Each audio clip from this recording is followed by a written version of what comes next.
Live from New Delhi, you're watching DD India News Hour, India's voice to the world. I am Deepika Mehto, and coming up in the next 1 hour. India's Prime Minister Narendra Modi chairs the third edition of Voice of the Global South Summit. The summit is all set to focus on sustainability and global challenges. US President Joe Biden says Gaza ceasefire deal is closer, but not there yet, as Gaza ceasefire talks paused with resumption planned for next week. Ukraine destroys key bridge in Russia's Kursk region, hindering evacuations. Zelensky hails Russia's losses in Kursk region as very helpful for Ukraine's defense. US Vice President and Democratic presidential nominee Kamala Harris unveils economic plans in a major policy speech, pledges to cut taxes, support expanded child tax credits. In sports, Manchester United beat Fulham by 1-0 in opening game of English Premier League.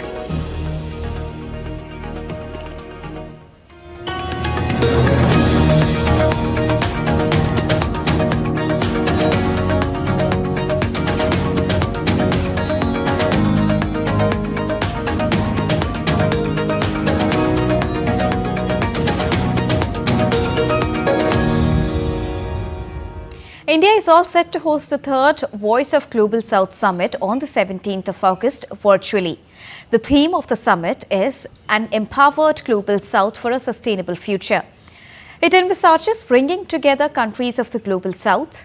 It will act as a platform to expand discussions held in the previous summits on a range of complex challenges that continue to affect the world, such as conflicts, food and energy security crisis, and climate change.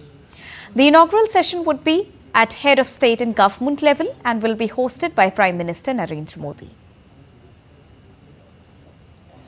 Moving on, Gaza ceasefire talks in Doha paused on Friday, with negotiators all set to meet once again next week. In a joint statement, the US, Qatar and Egypt said Washington had presented a new proposal that built on points of agreement over the past week, closing gaps in a way that could allow rapid implementation of a deal. Mediators would keep working on the proposal, they said. Sarah Coates has more from Tel Aviv.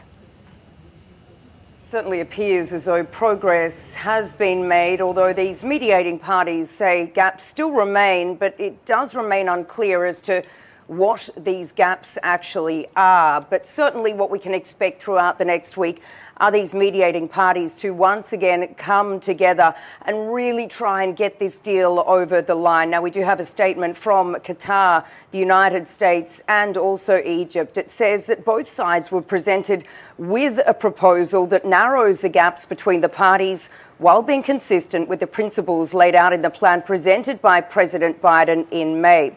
A senior official from our governments will meet again in Cairo before the end of next week, hoping to reach an agreement on the terms set out today, adding there's no time to waste and no excuses for further delay that can be accepted by any party. Now, in the wake of this statement being released, the Israeli Defense Minister Yoav Gallant, he spoke with his counterpart Lloyd Austin in the United States, and they've been speaking about a moral and strategic imperative to actually get this deal done. And also, of course, this ongoing coordination with this threat of an Iranian attack on Israel looming.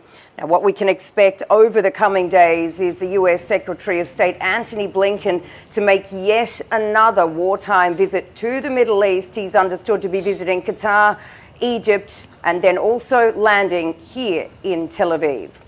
Reporting from Tel Aviv, I'm Sarah Coates for DD India. Meanwhile, US President Joe Biden said on Friday that the ceasefire deal is closer, but it is not there yet. And before that, let's go live across to Prime Minister's address at the third Voice of Global South Summit.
Your Highness, Excellencies, नमस्कार। 140 करोड़ भारतीयों की ओर से तीसरी voice of global south summit में आप सभी का हार्दिक स्वागत है। पिछले 2 समिट में मुझे आप में से कई साथियों के साथ मिलकर काम करने का अवसर मिला। मुझे अत्यंत खुशी है कि इस वर्ष भारत में आम चुनावों के बाद एक बार फिर आप सबसे इस मंच पर जुड़ने का अवसर मिल रहा है।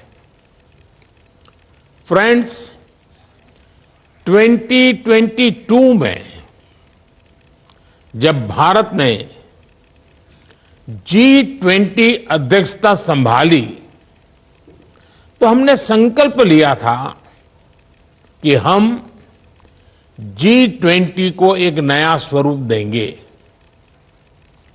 Voice of global south summit एक ऐसा मंच बना जहां हमने विकास से संबंधित समस्याओं और प्राथमिकताओं पर खुलकर चर्चा की और भारत ने ग्लोबल साउथ की आशाओं, आकांक्षाओं और प्राथमिकताओं पर आधारित G20 एजेंडा तैयार किया।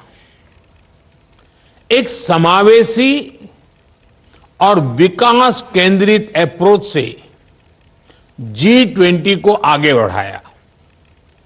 इसका सबसे बड़ा उदाहरण वह ऐतिहासिक क्षण था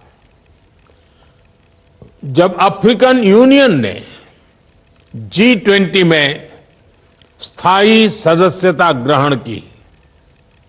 फ्रेंड्स, आज हम ऐसे समय में मिल रहे हैं जब चारों ओर अनिश्चितता का माहौल है। दुनिया अभी तक कोविड के प्रभाव से पूरी तरह बाहर नहीं निकल पाई है। दूसरी ओर युद्ध की स्थिति ने हमारी विकास यात्रा के लिए चुनौतियां खड़ी कर दी हैं। हम क्लाइमेट चेंज की चुनौतियों का सामना तो कर ही रहे हैं और अब हेल्थ सिक्योरिटी, फूड सिक्योरिटी और एनर्जी सिक्योरिटी की चिंताएं भी है। आतंकवाद, अतिवाद और अलगाववाद हमारे समाजों के लिए गंभीर खतरा बने हुए हैं। टेक्नोलॉजी डिवाइड और टेक्नोलॉजी से जुड़ी नई आर्थिक और सामाजिक चुनौतियां भी सामने आ रही है। पिछली सदी में बने ग्लोबल गवर्नेंस और फाइनेंशियल इंस्टीट्यूशंस इस सदी की चुनौतियों से लड़ने में असमर्थ रहे हैं। फ्रेंड्स, यह समय की मांग है कि ग्लोबल साउथ के देश एकजुट होकर एक स्वर में एक साथ खड़े रहकर एक दूसरे की ताकत बने। हम एक दूसरे के अनुभवों से सीखें, अपनी क्षमताओं को साझा करें, मिलकर अपने संकल्पों को सिद्धि तक लेकर के जाएं, मिलकर 2/3 मानवता को मान्यता दिलाएं और भारत ग्लोबल साउथ के सभी देशों के साथ अपने अनुभव, अपनी क्षमताएं साझा करने के लिए प्रतिबद्ध है। हम आपसी व्यापार, समावेशी विकास, सस्टेनेबल डेवलपमेंट गोल्स की प्रगति और विमेन लेड डेवलपमेंट को बढ़ावा देना चाहते हैं। पिछले कुछ वर्षों में इंफ्रास्ट्रक्चर, डिजिटल और एनर्जी कनेक्टिविटी से हमारे आपसी सहयोग को बढ़ावा मिला है।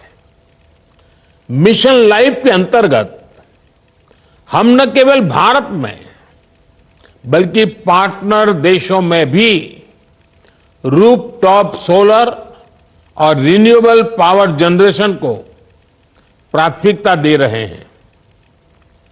हमने फाइनेंशियल इंक्लूजन और लास्ट माइल डिलीवरी के अपने अनुभव को साझा किया है।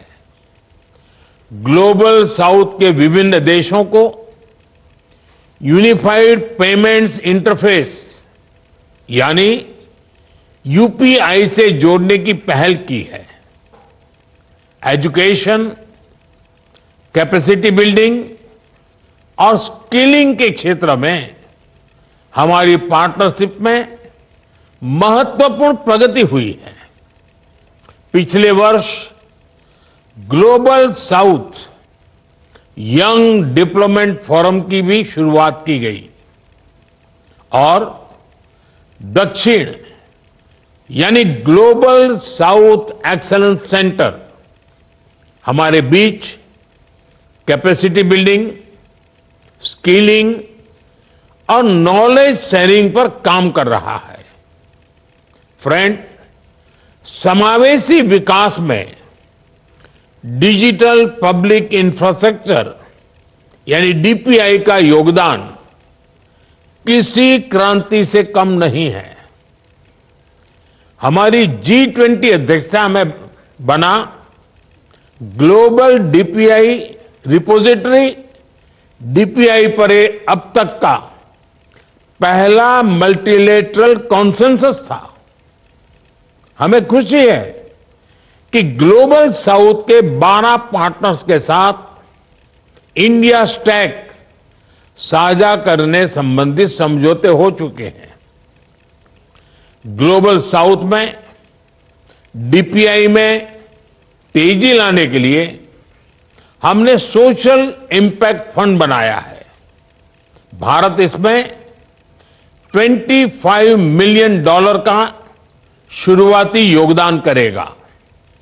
फ्रेंड्स, हेल्थ सिक्योरिटी के लिए हमारा मिशन है वन वर्ल्ड वन हेल्थ और हमारा विजन है आरोग्य मैत्री यानी फ्रेंडशिप फॉर हेल्थ। हमने अफ्रीका और पैसिफिक आइलैंड देशों में अस्पताल, डायलिसिस मशीनें, जीवन रक्षक दवाएं और जन औषधि केंद्रों के सहयोग से इस मित्रता को निभाया है।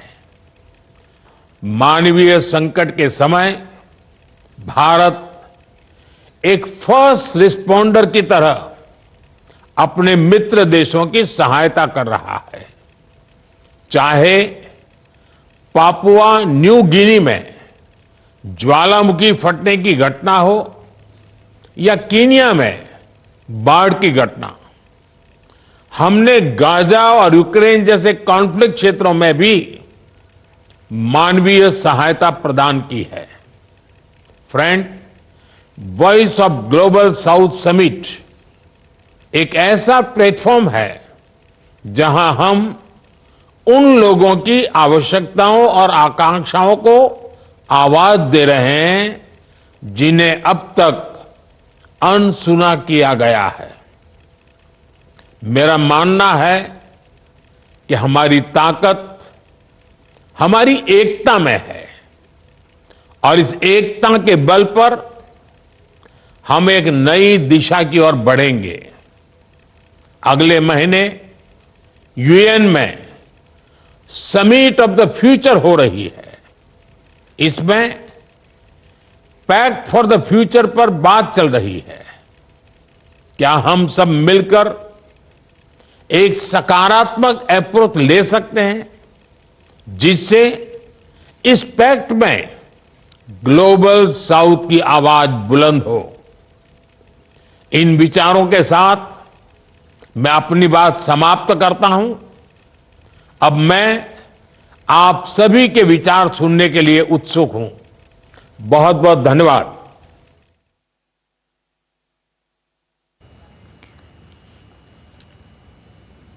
All right, so that was Prime Minister Narendra Modi's address at the third Voice of the Global South Summit, where he said that this is the third edition, and in the previous editions also he's emphasized and he has given importance to the voice of the Global South countries. That also set the agenda for the G20 summit that was hosted by India back, and he also emphasized on different sectors, straight from technology. He also focused on DPI and how UPI is creating new remarkable benchmarks for other global south countries also, and India is not behind when we talk about sharing the resources, sharing the skill set that India has got, and also learning from other countries. Not only this, Prime Minister Narendra Modi also said that India has always come up as the first responders to all the countries, and especially the countries of the global south. And further to this, in the anticipation of the upcoming UN summit that is focused around the on the pact for the future, Prime Minister also appeal to all the global south countries to work towards in that direction also, where the voice of the global south can emerge even stronger. So this was the inaugural address of Prime Minister Narendra Modi, and now the discussions will take place in the third summit of Voice of the Global South. And to discuss more on this, I would be joined in a very short while by Amritpal Singh, DD India senior correspondent, to talk more on this. But before that, let me also tell you that Prime Minister Narendra Modi also highlighted the current ongoing situations that the entire world is facing. Not only the world is currently still recovering from post-pandemic conditions, it is still on its recovery path, but the geopolitical tensions that are creating few challenges for not only the country but the world to come up with that strong mobility, to come up with that strong economic status, that is also taking a lot of time to recover, and it is creating challenge for other countries, the global south countries, the other countries, the west nations, to come up from that. There are other challenges which are posed in terms of technology, because there are both challenges and opportunity that come with the as a boon and bane when we talk about technology. That also needs to be taken care when we talk about a world and its development, path to development. We also know the fact that India is on its way to becoming the third largest economy, and in a recent interview, one of the economists said, senior economists said, that India will definitely become the third largest economy, but a lot needs to be done for that, and Global South Summit is a key pillar that works towards that dream goal of Prime Minister Narendra Modi. And not only this, he also talked about the need of the hour that every nation should focus upon, especially when we talk about Voice of the Global South. The need of the hour, as Prime Minister Narendra Modi said, is to stand united, because there are a lot many geopolitical tensions which are going on, be it the crisis situations which are currently happening between different nations, that is currently posing challenges to trade, to economy, to health, to the epidemic outbreaks from COVID-19 pandemic, to the recent epidemic, to the recent diseases which has been declared as a global health emergency, which is the Mpox. Prime Minister Narendra Modi, in an overall context, said that India has come up as the first responders, and also India always focuses on one world, one health, and friendship for health. That always has been the focus of Prime Minister Narendra Modi.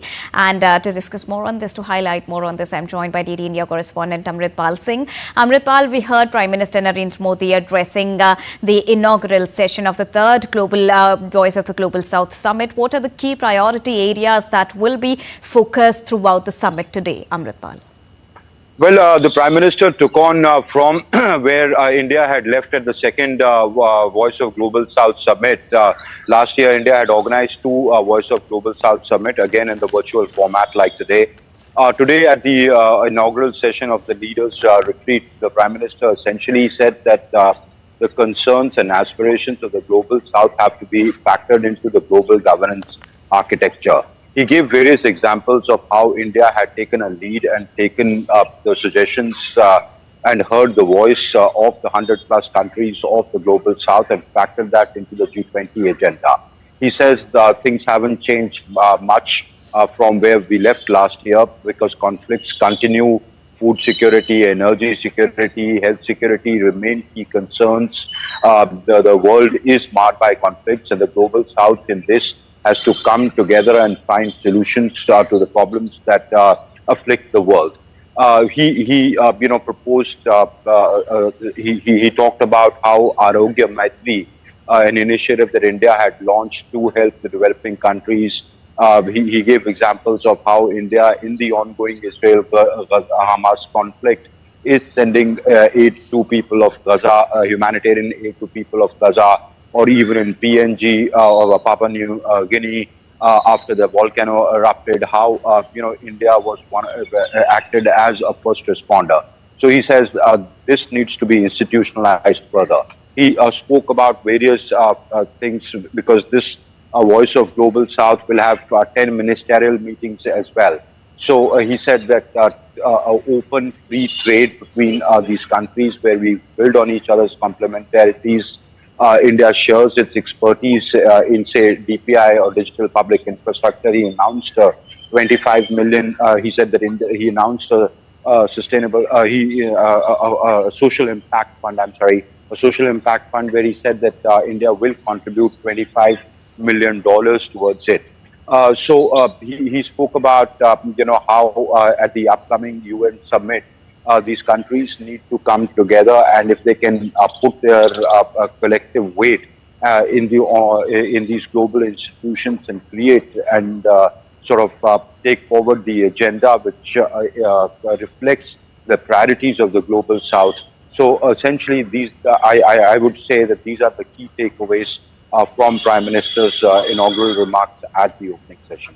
And how does that globally position India when we talk about global landscape? Because as you said, that Prime Minister Narendra Modi emphasized all the global south leaders to work upon Pact for the Future UN summit, which is expected in the future. And not only this, he also urged all the global south leaders to stand united in this hour, in this current hour. How do we see this in global light? Deepika, you know what? I think the Prime Minister was basically trying to say that the initiative of the the global South getting together, which India took, has to go ahead in a way where the priorities, concerns, and aspirations of the global South are factored into the wider decision making of the world. The developed world cannot, outsizes its roles when it comes to the global governance architecture. And when the Prime Minister talks about the pact, he essentially says that the global South countries need to put their collective weight and their collective voice to shape the agenda of the world so that it suits their needs, their concerns, addresses their needs and concerns. So, India taking a leadership role in this, but also urging the other global South countries to come and find solutions to the problems that afflict the world, because the developed world for a very, very long time has been overshadowing the agenda, and therefore, understandably so, the solutions that they propose are more suited to their needs. But 2/3 of the world's population lives in what is called the global South or the developing world. So they need to come together. They need to form interlinkages with each other so that they can build on each other's complementarities. Deepika? All right. And for all our viewers, the Pact of the Future Summit will take place in United Nations in the coming month, and all the details will be available as and when we receive it. Thank you so much, Amrit, for joining us and bringing us a rounded perspective on Prime Minister's inaugural address at the 3rd Voice of the Global South Summit. Moving on, as Russia-Ukraine entered the 11th day of fierce fight in the Russian border region of Kursk, Ukrainian forces have destroyed a bridge over the Sem River in Kursk region. Kursk Regional Governor Alexei Smirnov said Ukraine had destroyed the road bridge in region's Glushkov district, where a mass evacuation is currently underway. Citing Russian security officials, Russia's state news agency claimed that the bridge's destruction could hinder the relocation of Glushkov's 20,000 inhabitants.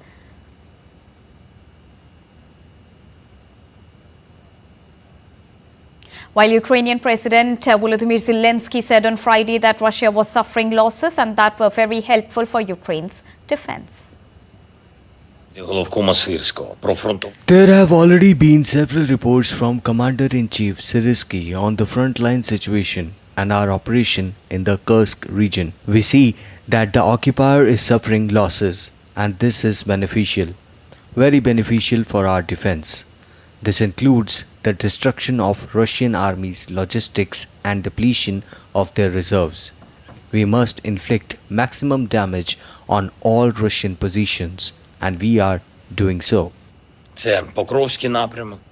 Ukrainian troops claim to have advanced between 1 and 3 kilometers in some areas in Russia's Kursk region. Ukraine's army chief Oleksandr Syrsky, in a virtual conversation with Ukrainian President Volodymyr Zelensky, said that Kyiv has taken control of 82 settlements over an area of 1,150 square kilometers in the region. The forces of the offensive grouping continue battle operation. On some directions, we have advanced 1 to 3 kilometers towards the enemy. The fighting is ongoing along the whole front line. In general, the situation is under control. Everything is carried out following the plan. In retaliation, Russian Defense Ministry reported on Friday that its troops had struck Ukrainian targets in Donetsk and other places. The Russian army destroyed 2 units of HIMARS rocket system and a large amount of ammunition in Ukraine's Sumy Oblast. Russian troops also intercepted a number of US-made missiles and rockets, shot down multiple Ukrainian drones and sank several unmanned Ukrainian boats. Moving on to the US, US Vice President Kamala Harris outlined proposals to cut taxes for most Americans, ban price gouging by grocers and build more affordable housing on Friday as part of the opportunity economy that she plans to pursue if she wins the White House. In her first major economy-focused speech as the Democratic presidential nominee, Kamala Harris pledged to introduce a new child tax credit of as much as $6,000 for families with infants, cut taxes for families with kids and lower prescription drug costs. The Vice President also called for the construction of 3 million new housing units over 4 years and a tax incentive for home builders who build homes for first-time buyers. Kamala Harris also told the supporters at a rally in North Carolina, a state she hopes to win in the 5th of November elections, that the U.S. economy was strong but prices were still too high. She said she would be laser-focused on the middle class as the president. As president, I will be laser-focused on creating opportunities for the middle class that advance their economic security, stability, and dignity. Together, we will build what I call an opportunity economy. Building up the middle class will be a defining goal of my presidency, because I strongly believe when the middle class is strong, America is strong. An outbreak of Mpox has claimed more than 500 lives in the Democratic Republic of Congo and spread to neighboring countries in East Africa, raising fears of global spread of the viral disease. The World Health Organization recently declared the outbreak as a public health emergency of international concern in order to help curb the disease from spreading further. DD India correspondent Chris has more from Kinshasa. The outbreak of Mpox that has been raging in the Democratic Republic of Congo has caused a crisis in the country and the African region. More than 15,000 cases and 548 deaths have been recorded in the DRC since the beginning of the year. A new strain of the virus that is more severe than the one reported globally in 2022 was discovered earlier this year in eastern DRC. The strain known as Clade 1b has now spread to Burundi, Kenya, Rwanda and Uganda. That prompted the World Health Organization to declare the Mpox outbreak a public health emergency of international concern. This is the second time the WHO has made that declaration, which is meant to enable it to mobilize resources and coordinate the response. The DRC health minister says the government is stepping up awareness campaigns and has come up with a national plan for vaccination. Earlier this year, the country approved the use of 2 Mpox vaccines to curb the spread of the disease. But the vaccines have not arrived in the country. The U.S. Department of Health has promised to donate 50,000 doses of vaccines to the DRC. The country's healthcare system has been destroyed by decades of conflict and corruption. Authorities are now relying heavily on the support of international health organizations to contain the Mpox outbreak. Chris Sochamringa in Kinshasa, reporting for DD India. In Bangladesh, 4 more advisors to the interim government were sworn in on Friday. President Mohammad Shahabuddin administered the oath to them at the Darbar Hall of Bangabadan, Dhaka. The new advisors were sworn in the presence of interim government chief advisor Professor Muhammad Yunus. With this, the member of the Council of Advisors in the Yunus-led interim government now stands at 21.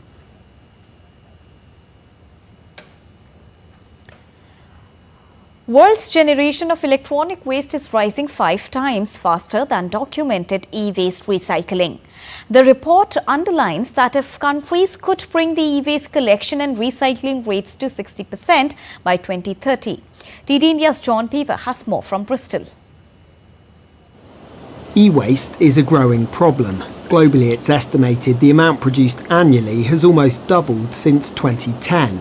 This factory in Wales, run by the Royal Mint, has a unique way of dealing with printed circuit boards. Any gold is extracted by a new chemical process that works at room temperature. That makes the process both energy efficient and cost effective. Refurbishment and reuse of existing technology is one way of reducing the amount of e-waste produced. But talking at a parliamentary hearing, those who sell refurbished products like smartphones claim there are deliberate barriers being created. Some original producers are now putting out software updates that unless it's a genuine part from that producer, you're receiving an error message to say that this has got a non-compatible part. The compatible original part is extremely expensive. It makes repair completely difficult and prohibitive and no longer attractive for the customer. The vast majority of the UK's e-waste is processed abroad. The World Health Organization have issued warnings about the informal processing of some of it and the potential harm that can be done to those carrying out the work. There is also the issue of e-waste not being recycled. A lot of products like phones have got smaller as technology improves, but for items like washing machines and tumble dryers, they remain big, heavy and cumbersome. Often you have to pay to have old ones taken away. So when people get new products, the temptation is to illegally dump them. There are warnings from the Environmental Audit Committee of a forthcoming e-waste tsunami in the UK. It's hoped that more schemes like this gold extraction will reduce the amount being sent to landfill. John Beaver in Bristol reporting for DD India. Hurricane Ernesto bore down on Bermuda on Friday as Category 2 storm, threatening the British island territory with strong winds, a dangerous storm surge and potentially deadly flooding. The centre of Ernesto is expected to pass near or over Bermuda on Saturday morning, making conditions ripe for storm surges and flash flooding by the afternoon.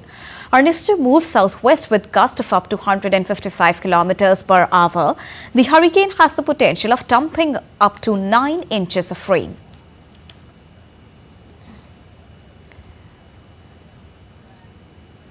Time to take a short break, but still to come on DD India News Hour.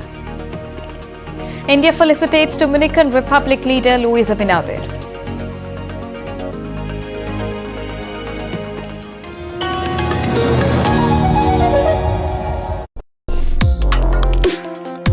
Complex issues, hidden agendas, twists and turns, strategic games. We think All dots are linked. We just need to connect them. Join me every week as I connect the dots to unravel hidden designs in statecraft, mysteries, and decode issues that matter to you. Watch Connecting the Dots with me at these times on DD India.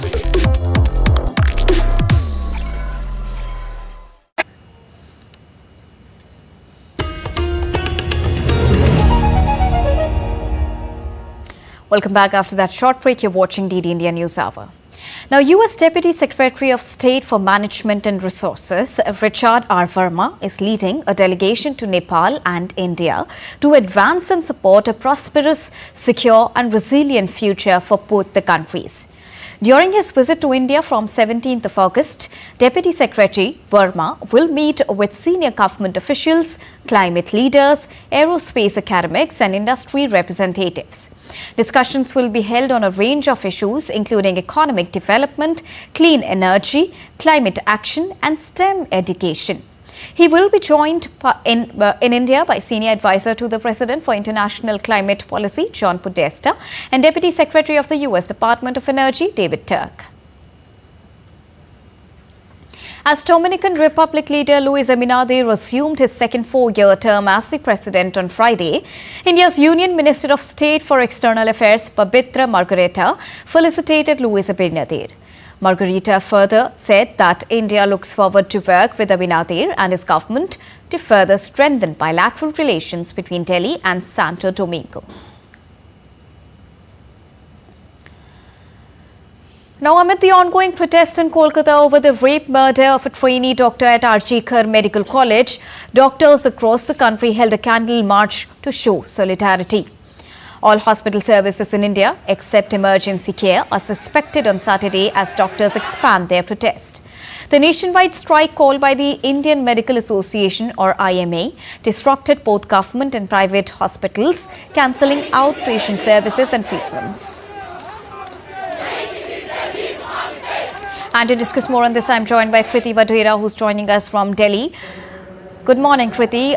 First of all, when we talk about this continued protest, what are the top demands of IMA right now? Kriti.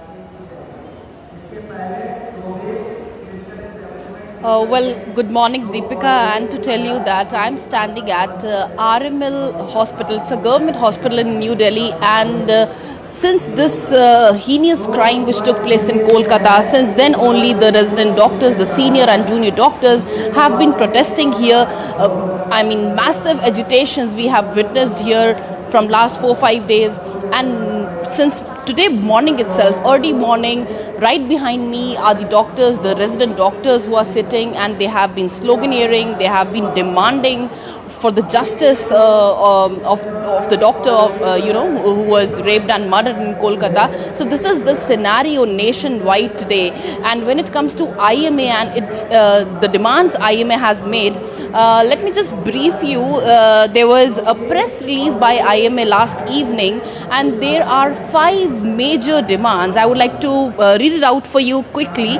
The first and foremost demand comes for the reform in the policy. So it is at the policy level, the reluctance and acknowledge of the violence and doctors at hospitals has to change, and this demand has been pending since pandemic time. So there's an urge in the reform at the policy level. Secondly, the most important thing is of the security protocol. So proper demand of CCTV surveillance in hospitals, in resident blocks, wherever the doctors are doing duties. So the second demand is for the proper CCTV surveillance and security personnel to be deployed where doctors are performing their duties. And when it comes to the third major demand, it's the 36 hours duty, which the lady who was in Calcutta, the doctor, who was also on the same shift. So this is the major demand they have made, that 36 hours shift, that the victim was in the lack of space safe spaces. So that also has to be kept in mind, that there has to be a proper plan shift for the doctors who are on the night duty especially. And fourth will be the meticulous and professional investigation of the crime in a time-framed manner has to be done. And fifth and the last is going to be the appropriate and dignified compensation for the bereaved family has to be taken care of. So these are the 5 major demands, Deepika, of IMA. This is what comes to our understanding, Deepika, as of now. And when we talk about the ongoing protest, this is a 24-hour protest being carried out by IMA. How is it affecting the patient care services right now, Kriti? Well, I have been witnessing here since morning. So when it comes to the casualties and the critical wards and the critical units being ICUs, so that there's no issue to the patients there. The doctors who are on duty are very much there, but OPDs are the only, the areas who have been affected. The outpatient departments where the patients don't require critical observation, only those are being withdrawn. And it's very specific from IMA's side that we are not on a strike, but from 17th August to 18th, 6 a.m. in morning, 24-hour window, the services are withdrawn for the regular checkups and the OPDs. So that is what we are getting by the, the services, the hospitals, what we are seeing, witnessing here in New Delhi. All right, thank you so much, Kriti, for joining us and bringing us the latest update on doctors' strike.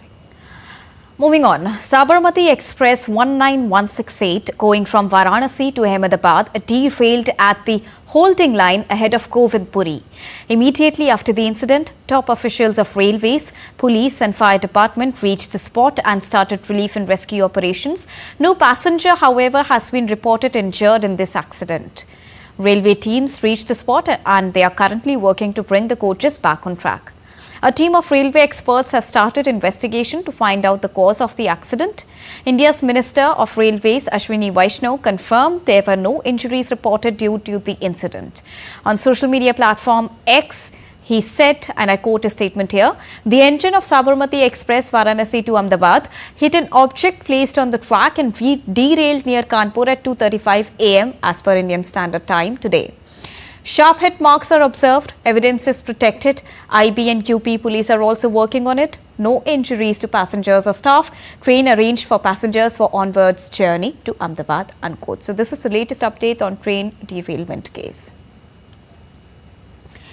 The ferry called Sivagangai completed its maiden journey from Nagapattinam to KKS, marking a significant step in strengthening ties through enhanced maritime connectivity, fostering P2P ties and boosting economic collaboration.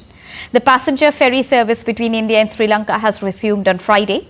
The ferry Sivagangai completed its maiden journey between Nagapattinam and KKS in up to 4 hours with around 50 passengers aboard. The passengers were welcomed at the KKS port by the Consul General of India at Jaffna. In order to make service more affordable for the passengers, Government of India has decided to provide financial assistance of over 25 million LKR per month for a period of 1 year to cover relevant charges and operating costs at Nagapattinam port. Nepal's Minister for Communications and Information Technology, Prithvi Subba, inaugurated the RSS Media Museum established at the Central Office of Rashtriya Samachar Samiti on Friday. During the event, Gurung urged the journalists to play constructive roles to make the government answerable to the general public. He also expressed concerns over what he called free journalism becoming confined to person-centered criticism in recent times as against its universal principles of truthfulness, factuality and fairness. The museum is set to support the study and research of media development in Nepal. The third edition of the World Food India 2024 is going to be held between the 19th and the 22nd of September this year, an event which will witness participation from multiple countries and states. The four-day event aims at garnering investment and showcasing India as the food bowl of the world. And ahead of the event, DD India correspondent Dibyendu Mondal spoke to Union Minister Chirag Paswan, who is the Minister for Food Processing and Industries, on the expectations and the objective of this year's World Food India. Let's take a listen. As we near the World Food India 2024, I'm joined by Chirag Paswan, who's also the Minister for Food Processing and Industries. This is your first time as a minister in the Modi 3.0 government, but your father has been a minister in the same ministry, so I'm sure you are much aware of the workings of this ministry. Firstly, let me ask you, what is expected out of the World Food India 2024? I have had the opportunity to visit the World Food India last year. What all is expected out of this edition of the World Food India 2024? Well, I think World Food India provides a platform for all the new innovations, all the new technologies, everything that's related to food processing, to come under one roof and to exhibit, their innovation, their ideas. And also it gives an opportunity for everybody to collab with each other. Not only nationwide, but also internationally. There are many countries participating in it. There are many ministries participating in it. And needless to say, a lot of states of our country, also come together on the same platform, with their ideas, with their innovation, with their technology. Right. And I think that gives everybody a nice opportunity to collaborate with each other and, to take their ideas back home. Right. What are the countries that you're looking at that is expected to come this time around and join? Any states that are specifically participating? What are the focus areas of this year's World Food India? Well, yes, many states have already confirmed. Many countries have already confirmed. We have partner ministries also in this, partner states also in this. So yes, this time it's going to be way bigger than, and that is our hope also, that every year it should get bigger and better. So yes, there are many countries, many states and many ministries participating in. But then yes, this time we have our focused area also. Technology is evolving every day actually. Right. So yes, there are many new technologies which have come, irradiation being one of it, which has been mentioned this time in the budget also by the finance minister. So yes, irradiation units will be one of the priorities in this time World Food India. Also, plant-based protein is something which we and my ministry is focusing majorly on. Also, it has been our motto that minimum wastage and maximum value addition, that is something that we always make extra efforts on. And also sustainable packaging is something that me and my ministry is working very seriously on. And we are making sure that the packaging is done in a way which doesn't harm the environment at all. So yes, these are our concerned areas which we'll be focusing this time in World Food India. Right. Chirag, also this ministry plays a very crucial role in terms of doubling the farmers' income, because this is directly linked to the agriculture sector. What schemes or perhaps what measures are being taken by your ministry to ensure that more and more people come into this sector, there are more startups into this sector, and what opportunities is the ministry giving to startups or for investments? So I think this is one ministry which can directly relate to the farmers, and when we talk about doubling the farmers' income, and so yes, this is one ministry, and through the schemes, there are various schemes, primarily 3 schemes, and there are many sub-components under those schemes, through which we provide benefits to the promoters, to the investors, to the beneficiaries of the scheme. So primarily, the 3 schemes are Pradhan Mantri Kisan Sampada Yojana, which caters to the medium-sized entrepreneurs. Also we have for the micro enterprises, we have PM FME scheme, which helps even the women's, working in the SHG group. Micro enterprises, somebody living in a village, and they want to be an entrepreneur. Right. So this is that scheme, which help them. And also then we have PLI schemes, which help bigger brands, to penetrate international market and to make an effort, impact there. So yes, there are these various schemes, which directly impact the stakeholders and in a way contributing to the farmer's income, contributing to the revenue of a state, and also providing job opportunities to our youngsters. Right, but Chirag, before I let you go, this is very close to my heart. I'll ask you, food wastage has been a very, very important aspect which have been talked about for many years. There are shortages of, go-downs at many places, storehouses. But, over the last couple of years, the food wastage has come down. Has reduced, yes. So what steps are being taken in order to ensure that food wastage do not happen in India over the next couple of years? So this is our utmost priority. India being an agro-pro country where the majority of the revenue comes from the field of agriculture only. So to make sure that the wastage is minimized, we are making sure to use every such technology which is available nationwide or internationally also. And I think irradiation is one of that, which provides longevity to the perishable items, whether they are vegetables or they are fruits, So this is one technology. Definitely, we are using all the traditional measures, whether they are cold storages, they are cold chain. So we are using all those technologies. Also, we are looking forward to developing many new technologies. New innovations are coming up. And, we have some brilliant young brains, who come up with wonderful, startup ideas and stuff. So my ministry is also working, and also my institute, NIFTM, is also working on that to encourage young and fresh ideas to make sure that eventually, we go to a level where there's zero wastage. That is something which I'm also targeting, and my ministry is also working towards. Well, wishing you all the best in that aspect, and also for the World Food India. This was Chirag Paswan speaking to Doordarshan Network. Thank you so much, and do visit for the World Food India between the 19th to 22nd of September. Thank you. India's National Forensic Sciences University has become the first higher educational institution in the country to join the Interpol Global Academy Network.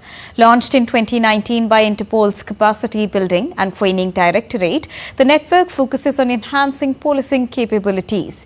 NFSU will collaborate with Interpol to provide specialized training, develop new programs, and engage in joint research projects aiming at improving law enforcement performances. DD India's Meghna Dev spoke with NFSU's Vice-Chancellor J.M. Vyas. Joined in by Padma Shri is also the Vice-Chancellor of the National Forensic Science University, Dr. J.M. Vyas. Thank you so much, sir, for talking to DD India. When we actually see this is a landmark, or maybe we can say a milestone for NFSU to, get a place in the Global Academy Network of the Interpol. How do you think, NFSU will be able to assist Interpol? We are happy that Interpol could recognize the potential and the capabilities of National Forensic Science University. So training is a very important area for Interpol, and they do this regularly for all their member countries. But as far as the forensic was concerned, when they visited this place, I think we conducted a workshop on Digital Forensic Experts Group Meet, where 82 countries of digital forensic experts came through Interpol here, including Interpol authorities. And when they saw this infrastructure, the capability, the potential what we have, and they also could come to know that this is the only university of its kind in the world. And everything was available here. We were able to give hands-on training to them. And then the discussion took place as to why can't we be a part of their global academy network. How do you think that you will be able to help these countries when there are red corner notices and different things that they have to catch the criminals? How do you think digital forensics will help with that? Yeah, we normally talk that cyber crimes have no boundaries. So you can, sitting in a corner of one country, you can commit this kind of a crime in another country. These are the crimes which require good forensic capabilities with latest cutting edge technologies, etc., which fortunately we have. So we will be able to even do some kind of investigation in this area. Thank you so much, sir, for talking to us. So here we had Dr. J.M. Vyas speak to us on the milestone that NFSU has achieved with creating a space for itself in the Interpol Global Academy Network. With camera person Kunal, this is Meghna Dev for DD India from Gandhinagar. You're watching DD India News Hour. It's now time to get you all the latest from the world of sports, and first up from soccer. Xerxes' 87th minute goal secured Manchester United a 1-0 victory over Fulham in the opening game of English Premier League. Debutant Joshua Xerxes helped Manchester United start their campaign with a bang as he emerged from the bench to score a thrilling 87th minute goal. The away team looked to have the upper hand over the home team in the early stages. However, just before the clock ran out, Xerxes superbly angled Alejandro Garnacho's cross into the corner. Manchester paid a huge sum of money to sign Xerxes from Bologna in summer. Union Sports Minister Dr. Mansukh Mandaviya graced the grand send-off ceremony in New Delhi for the Indian contingent heading towards Paris Paralympic Games. The minister called them a source of inspiration for the nation.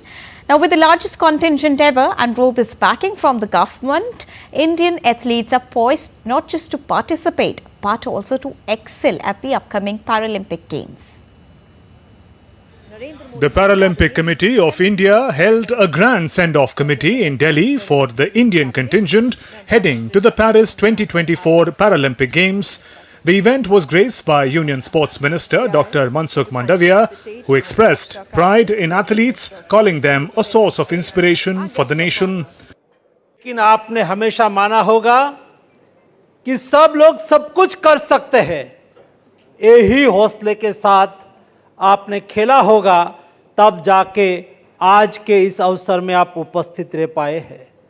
दोस्तों, आप देश का गौरव है, आप देश का proud है, नहीं केवल प्राउड है, लेकिन आप देश के 140 करोड़ लोगों के प्रेरणा के स्रोत है। जीत ले बाजी, जान लगा दे, धरती तुझे देखे।